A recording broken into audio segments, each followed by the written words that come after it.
क्या आप भी उसी दुनिया को सच मान रहे हैं जो आपको दिखाई दे रही है, या फिर आपकी सोच भी उस कुएं के मेढक जैसी हो गई है जिसे लगता है कि बस इतना ही है संसार। दोस्तों, अक्सर हम अपनी छोटी सी कामयाबी या अपने छोटे से दायरे को ही पूरी दुनिया समझ लेते हैं, लेकिन आज की ये कहानी आपकी आंखों से वो पर्दा हटा देगी और आपको मजबूर कर देगी अपनी सोच का दायरा बढ़ाने के लिए। चलिए चलते हैं उस घने जंगल के उस पुराने कुएं की ओर। घने जंगल के बीच एक कुएं की तलहटी में एक मेढक रहता था। वह कुआं ही उसका संसार था और उसे यकीन था कि उसके कुएं से बड़ा और सुंदर कुछ भी नहीं हो सकता। वह अक्सर अपने साथी जीवों से कहता, इस कुएं से बेहतर और सुरक्षित जगह कहीं नहीं है।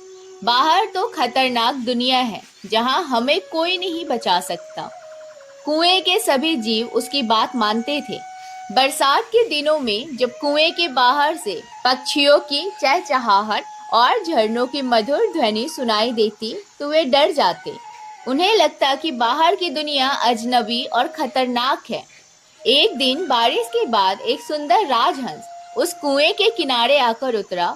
उसकी चमचमाती सफेद पंखों और तेजस्वी आंखों ने कुएं के भीतर झांका।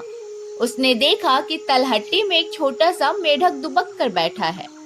राजहंस ने कहा, अरे छोटे भाई, तुम यहाँ क्यों कैद हो? क्या तुम जानते हो इस कुएं के बाहर एक विशाल दुनिया है। हरी भरी घाटियां, ऊंचे पहाड़, अनगिनत झरने और खुला नीला आकाश। मेढक उसकी बात सुनकर हंसा और बोला, तुम्हें भ्रम हुआ है। इस कुएं से बड़ा कुछ नहीं है। मैं यहाँ जन्मा हूँ और यही मेरा संसार है। बाहर तो खतरनाक प्राणी रहते हैं। राजहंस मुस्कुराया और शांत स्वर में बोला, मैंने हिमालय के ऊंचे शिखरों को देखा है, महासागरों की गहराई को छुआ है और दूर दूर तक उड़ान भरी है। तुम जिस कुएं को ब्रह्मांड समझते हो, वो तो बस उस दुनिया का केवल एक छोटा हिस्सा है। मेढक को राजहंस की बातों पर यकीन नहीं हुआ, लेकिन उसके मन में उत्सुकता जाग उठी।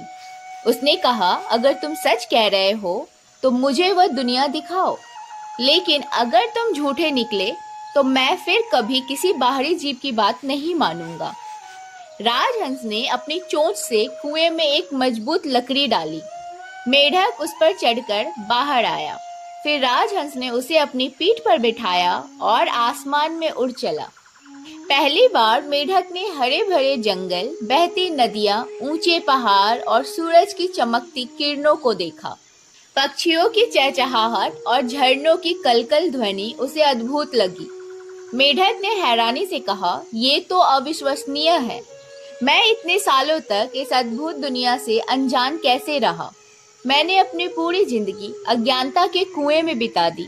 राजहंस ने मुस्कुराते हुए कहा, मित्र, हम सबके भीतर एक ऐसा ही अज्ञानता का कुआं होता है जिससे हमारी सोच सीमित हो जाती है। जब तक हम अपनी सीमाओं को तोड़ने का साहस नहीं करते, तब तक असली दुनिया हमारे लिए छिपी रहती है।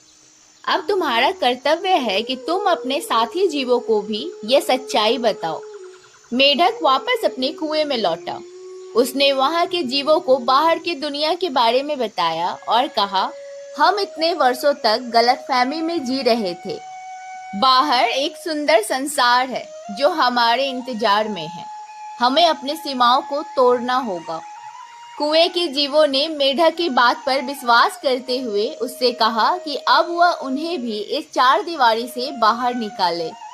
मेढक ने अपने दोस्त राजहंस से कहा कि वो उन सभी जीवों के लिए भी कुएं से बाहर निकलने का कोई आसान रास्ता सुझाए।